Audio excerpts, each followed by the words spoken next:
आदाब, मैं हूं उमैर खान आबाद। मेरे साथ मौजूद हैं एंकर पर्सन सबूक सैयद। सर, आज पाकिस्तानी वज़ीर दिफ़ा ने बयान दिया है कि पाकिस्तान और इंडिया के दरमियान 2-3 दिनों में जंग छिड़ने का ख़दशा है। क्या कहते हैं आप इस हवाले से? बहुत शुक्रिया उमैर साहब। ये जो वज़ीर दिफ़ा का बयान है कि 3 से 4 दिनों में पाकिस्तान और इंडिया के दरमियान जो जंग है वो छिड़ सकती है, ये बड़ा अहम बयान है। क्योंकि पाकिस्तान इंडिया के दरमियान जंग से ज़्यादा अहम बात यह है कि पाकिस्तान तो दिफा पे खड़ा है, इंडिया की जानिब से हमले का ख़तरा मौजूद है। और आप देख रहे हैं कि मुसलसल इंडिया के अंदर एक हैजानी कैफियत तारी है। पाकिस्तान के अंदर तो इस तरह की कोई बात ही नहीं हो रही, ना ही पाकिस्तान में ऐसा कोई माहौल है जंग का। लेकिन बहरहाल पाकिस्तान इस बारे में गौर फिक्र कर रहा है, क्योंकि आलमी इदारों की तरफ से भी ये बात कही गई है कि इस बात का इम्कान मौजूद है कि दोनों मुल्कों के दरमियान लड़ाई छिड़ने का ख़तरा है। अब अगर ये लड़ाई होती है तो ये लड़ाई क्या होगी? ये लड़ाई कोई आम लड़ाई नहीं होगी। पाकिस्तान इस बारे में बहुत ज़्यादा सीरियस है कि अगर पाकिस्तान पर हमला किया जाता है तो फिर पाकिस्तान और इंडिया के दरमियान ये लड़ाई कोई जो कन्वेंशनल लड़ाई है वो नहीं होगी, ये फिर एटमी लड़ाई होगी। और एटमी लड़ाई का मतलब फिर एटमी लड़ाई है। और आपको पता है कि पाकिस्तान और दुनिया भर के लोग ये बात जानते हैं कि जब अमेरिका ने अटैक किए थे क्या कहते हैं हिरोशिमा और नागासाकी पर, तो उसके जो नताइज हैं वो कैसे बरामद हुए थे। तो मतलब मसला ये है कि मुझे ज़िया-उल हक साहब याद आ रहे हैं कि जब क्रिकेट डिप्लोमेसी हुई थी और राजीव गांधी इंडिया के वज़ीर आज़म थे और ज़िया-उल हक साहब वहाँ पर गए थे, तो उन्होंने एक बात कही थी कि अगर आपने पाकिस्तान पर हमला करने की गलती की तो हम मुसलमान हैं, तो हम तो पाकिस्तानी मारे जाएंगे, मुसलमान फिर भी दुनिया में रहेंगे। लेकिन अगर आप ये वाला काम करेंगे तो फिर हिंदुओं के लिए मसला पैदा हो जाएगा। असल चीज़ ये है कि ये जुमले ही बड़े खौफनाक हैं और बड़े ख़तरनाक हैं। ना हिंदुओं ने ख़त्म होना है और ना ही मुसलमानों ने ख़त्म होना है। और ये असल में मोदी गवर्नमेंट जो है ये उसके साथ बहुत बड़ा अलमिया है कि वो अपनी जो गिरती हुई साख है उसे बरकरार रखने के लिए और उसे बहाल करने के लिए पूरे इंडिया को उसने एक जंगी जुनून में मुब्तला कर दिया है। और सिर्फ इंडिया ही नहीं, पूरे सब कॉन्टिनेंट को वो एक जंगी जुनून का शिकार करना चाह रही है। आपको पता है कि चाइना के साथ इंडिया के मिसाइल शुरू हैं। इंडिया के अंदर कोई 11-12 से ज़्यादा ऐसे इलाके मौजूद हैं कि जो इंडिया से अलहदगी चाहते हैं। और इंडिया के अंदर गुर्बत है, इंडिया के अंदर बड़े प्रॉब्लम हैं। पाकिस्तान के हवाले से ये बात तो कही जाती है कि पाकिस्तान के हालात ठीक नहीं हैं, लेकिन इंडिया से पाकिस्तान के हालात बहुत हद तक बेहतर हैं। लोग ये बात करते हैं कि यहाँ पर महंगाई है, इंडिया के अंदर चीज़ें सस्ती होने के बावजूद लोगों की क़ुव्वत ख़रीद से बाहर हैं। तो ये असल में बहुत ही एक ऐसी हरकत होगी कि इंडिया की आवाम मोदी के ख़िलाफ़ खड़ी हो जाएगी। और दूसरी बात यह है कि जो ख्वाजा आसिफ ने बात कही है कि दोनों मुल्कों के दरमियान जंग छिड़ सकती है, तो हमारी जंग दिफाई जंग होगी, इंडिया की जंग अक़दामी जंग होगी। और आपको पता है कि आज से कुछ अर्सा पहले पुलवामा अटैक जब हुआ था 2019 में, तो उस वक्त हमने देखा था कि इंडिया ने इसी किस्म की एक हरकत की थी। और उस वक्त आपको याद है कि इंडिया के एक आर्मी ऑफिसर थे जिसने ये वाली बात कही थी कि हम कश्मीरियों का DNA तब्दील कर देंगे। लेकिन बाद में पता चला कि फिर जब हमला हुआ था तो उस हेलीकॉप्टर में जो गिरा दिया गया था, तो उसमें वो जो बंदा था जिसने धमकी दी थी, वो जो इंडियन आर्मी ऑफिसर था, तो उसकी लाश जल चुकी थी। तो दिल्ली से टीम आई थी जिसने उस जली हुई लाश का DNA किया था और DNA से पता चला था कि ये वो आर्मी ऑफिसर है। तो ये जो बड़ी बड़ी भड़के मारने वाले लोग होते हैं तो बाद में वो उसको पता चलता है। जंग मसले का हल नहीं, जंग मसले का हल नहीं है, हमेशा बातचीत की जाती है। और मैंने पहले भी एक जगह ये बात कही थी कि इंडियन गवर्नमेंट असल में जो दहशतगर्द हैं उनकी एक तरह से सपोर्टर और आलाकार बन के सामने आई है। और मोदी रिजीम जो है ये असल में आपको इल्म होगा कि इसको बुचर ऑफ, ये जो अमित शाह उनके वज़ीर दाखिला हैं और जो मोदी जी हैं, ये असल में अब जी कहना मुनासिब तो नहीं है, लेकिन क्योंकि वो एक बड़े मनसब पर हैं तो हम इंडिया के लोगों के हक़ राय दही का एहतराम करते हुए, क्योंकि उन्होंने वज़ीर आज़म बनाया है तो हम उसका ये एहतराम करते हुए उसको मोदी जी कह रहे हैं। 10,000 लोगों के वो कातिल हैं, उनको बुचर ऑफ अहमदाबाद भी कहा जाता था। और आपके इल्म में है कि मोदी जी को उनका दाखिला अमेरिका में बंद था और ये कहा गया था कि ये इंसानों का कातिल है। लेकिन बड़े दुख और अफसोस की बात है कि हमारे यहाँ जिन लोगों के बारे में बात की जाती है, जैसे हाफिज़ सईद साहब हैं या मसूद अज़हर हैं, कि लेकिन वो अगर पाकिस्तान में इलेक्शन लड़ते हैं और लड़े भी हैं हाफिज़ सईद साहब की जमात ने, तो वो इलेक्शन नहीं जीत सके। लेकिन इंडिया में क्या सूरत हाल है कि वहाँ पर मुसलमानों के ख़िलाफ़ और पाकिस्तान के ख़िलाफ़ नफ़रत इतनी बढ़ा दी गई है कि वहाँ पे जब भी इलेक्शन होता है तो वो पाकिस्तान मुखालफत की बुनियाद पर होता है। और आप इस तरफ देखें, मुझे अपने बचपन का याद है कि मोहतरमा बेनज़ीर भुट्टो 88 का इलेक्शन लड़ रही थी, तो उनका नारा क्या था, मेरे गांव में बिजली आई है और अब गैस चलेगी घर घर में। यानी डेवलपमेंट जो थी वो एक बुनियादी इशू था। फिर नवाज शरीफ साहब पाकिस्तान का इलेक्शन लड़ने के लिए आए तो कहा करप्शन ख़त्म करेंगे। फिर उसके बाद बेनज़ीर भुट्टो साहबा इलेक्शन लड़ने के लिए आई तो उन्होंने कहा कि पाकिस्तान की सिक्योरिटी और सलामती के बारे में उन्होंने कहा था कि जिन इलाकों से पाकिस्तान के परचम उतारे जा रहे हैं, मैं उन इलाकों में दोबारा पाकिस्तान के झंडे लहराऊँगी। उसके बाद जो इलेक्शन हुआ 2013 का नवाज शरीफ साहब का, तो उनका नारे का थीम क्या था कि ए वतन तुझसे तेरे अंधेरे छुड़ाएंगे हम, यानी बिजली का जो था वो लेकर आए थे। और फिर जो 2018 का इलेक्शन था इमरान खान साहब का, वो उन्होंने करप्शन के खिलाफ लड़ा था, इंडिया के खिलाफ नहीं लड़ा।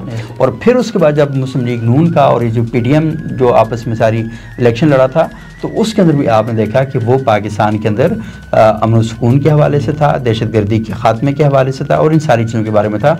तो हमारे इस एरिया के अंदर कभी जंगी जुनून का हम शिकार नहीं रहे और हमने जंग करने वाले लोगों को भी वोट नहीं दिया। इंडिया के अंदर कातलों को वोट दिया जा रहा है और इंडिया की आवाम को इतना खौफजदा कर दिया गया है कि वो मजबूर हो गए हैं कि उनके अंदर खौफ इतना पैदा हो गया, उन्होंने समझा कि ये जो खौफ फैलाने वाला है असल में ये हमारा मसीहा है, क्योंकि आम लोग ट्रैप का निशाना बन जाते हैं। तो मोदी साहब ने मोदी मीडिया के ज़रिए इंडिया के अंदर एक जंगी जुनून जो है वो मुब्तला कर दिया उसको, और नतीजा उसका ये निकल रहा है कि अब ये जंग के जो बादल हैं वो मंडला रहे हैं। लेकिन ये जंग मामूली जंग नहीं होगी, ये जंग वो जंग होगी कि पूरी तारीख़ ये जंग बदल के रख देगी।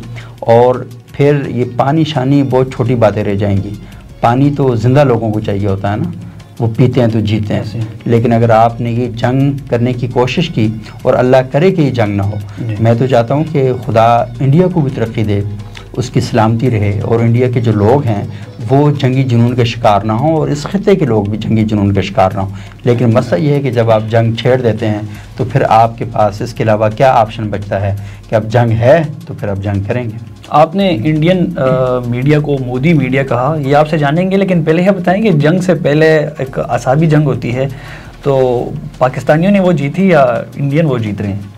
मेरा ख्याल ये है कि इंडियन तो मैं नहीं कहूँगा, फिर मोदी कहूँगा, क्योंकि इंडिया की आवाम के अंदर बहुत से लोग हैं और बहुत ही शानदार लोग हैं। ये जो मोदी मीडिया है इसने नफ़रतें पैदा की और इसने नफ़रतों के ज़रिए दो काम किए, एक मुसलमानों के अंदर खौफ पैदा किया और एक हिंदुओं के अंदर खौफ पैदा किया। और आपको पता है कि पाकिस्तान के अंदर जो मामूली सी इंतहा पसंदी है वो हमारी ऊपर की जो हिरारकी है उसकी तरफ से फैलाने की कोशिश की गई, लेकिन कामयाब कभी नहीं हो सकी। पाकिस्तान के अवाम ने दहशतगर्दी को हमेशा रिजेक्ट किया, लेकिन इंडिया के अंदर जो दहशतगर्दी है वो आपको पता है RSS के ज़रिए और BJP के ज़रिए उस इंतहा पसंदी को बाकायदा प्रमोट किया गया। और ये जो इंडिया के अंदर जो इंतहा पसंदी, ये ऑर्गेनिक इंतहा पसंदी है, यानी हर बंदे को इंतहा पसंद बना दिया गया है।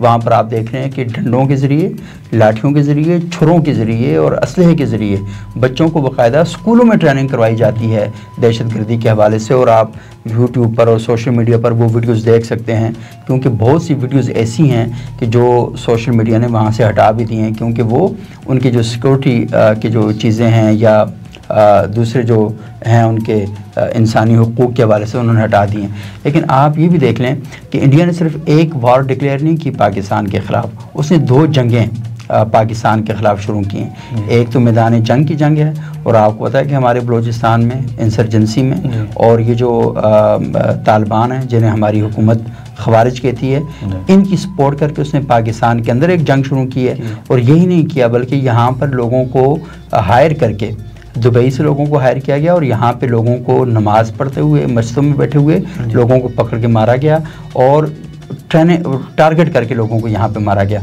तो पाकिस्तान के अंदर मुदाखलत के सबूत भी मौजूद हैं, और पाकिस्तान के अंदर सिर्फ यही मामला नहीं है, बल्कि उन्होंने क्या किया कि जो जासूसी नेटवर्क हैं, कुलभूषण यादव का आपको पता है कि यहाँ गिरफ्तार है, और वो कोई नॉन स्टेट एक्टर नहीं है, स्टेट एक्टर है, वो यहाँ पर बैठा हुआ है और उसको पकड़ा गया यहाँ से, और वो फितना और फसाद पैदा कर रहा था यहाँ पे। और दूसरा कश्मीर सिंह, शायद आपको याद हो, आप उस वक्त बहुत छोटे होंगे, लेकिन ये 2006 की बात है कि पाकिस्तान की गवर्नमेंट ने उस जासूस को जेल से निकाल कर इंडिया के साथ हम आहंगी पैदा करने के लिए कि नहीं हम पीस प्रोसेस चाहते हैं, और मुशर्रफ जैसे डिक्टेटर के दौर में इंडिया के हवाले किया गया, और उसने वहाँ पर जाकर कहा कि मैं पाकिस्तान के अंदर जासूसी नेटवर्क चला रहा था। तो हमने वो क्या नाम था, वो जो चाय वाला, क्या टीज़ फैंटास्टिक, क्या नाम था उसका, अभिनंदन। तो हमने पाकिस्तान की इंटरनेशनल वायलेशन करने वाले शख्स को भी वापस भेज दिया, हमने कश्मीर सिंह को भी वापस भेज दिया। लेकिन इंडिया के अंदर क्या हुआ आपको पता है, अजमल क्या नाम है, वो जो मकबूल भट्ट थे, उन पर कोई इल्ज़ाम साबित नहीं हुआ, लेकिन इंडिया की अदालतों ने कहा कि हमारे लोग जो हैं वो खौफ का शिकार हैं, उनको खौफ की फ़िज़ा से निकालने के लिए ज़रूरत समझ की है कि हम इस बंदे को फांसी दे दें ताकि लोगों में यकीन पैदा हो। यानी बेगुनाहों को फांसियाँ दी जा रही हैं, अफजल गुरु को भी ऐसी फांसी दी गई, इसको भी ऐसी फांसी दी गई, ताकि लोगों के अंदर एतमाद पैदा हो। तो आप बेगुनाहों को वहाँ पर फांसियाँ दे रहे हैं, और यहाँ से हमारी हुकूमत मुजरमों को रिहा कर रही है कि खित्ते के अंदर अमन व अमान कायम हो और हम इस जंगी जुनून का शिकार ना हो।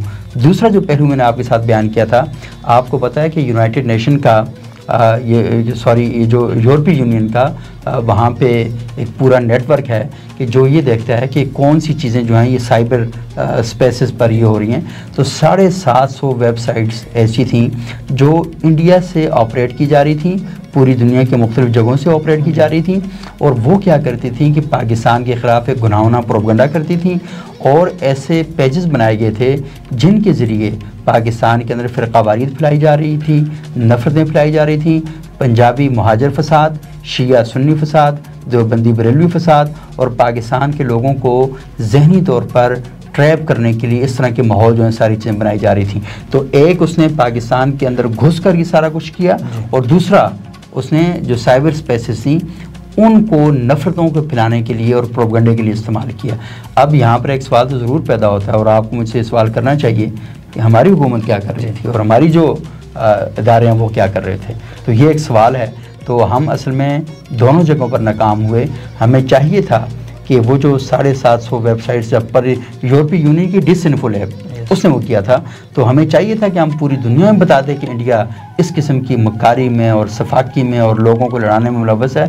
और दूसरी बात, हमें जो पाकिस्तान से लोग पकड़े गए हैं उनको कभी भी वापस नहीं करना चाहिए था, और उनको यहाँ पर हैंग करना चाहिए था, ताकि हमारे मुल्क के लोगों के अंदर ये बात आती कि हाँ हम अमन के लिए कितना आगे बढ़ें और क्या चाहते हैं। मुझे बताएं कि इंडिया के कहने पर हमने हाफिज सईद को पकड़ा हुआ है, इंडिया के कहने पर हमने मसूद अजहर को, देखिए उनके पाकिस्तान के अंदर तो कोई FIR नहीं उनके खिलाफ ना, उनके खिलाफ जो FIR हैं वो इंडिया ने की हुई हैं। हमने इंडिया के कहने पर उनको गिरफ्तार करके रखा हुआ है। और इंडिया के अंदर वो कभी आपको याद है बाल ठाकरे सुबह शाम ऐसी गुफ्तगू करता था, लोगों को मुश्तैल करना और ये नफरतें पैदा करना, ये सारा कुछ कर रहे थे। और उसको छोड़ें, बाल ठाकरे तो मोदी के सामने कुछ भी नहीं था, अमित शाह के सामने तो बाल ठाकरे कुछ भी नहीं है।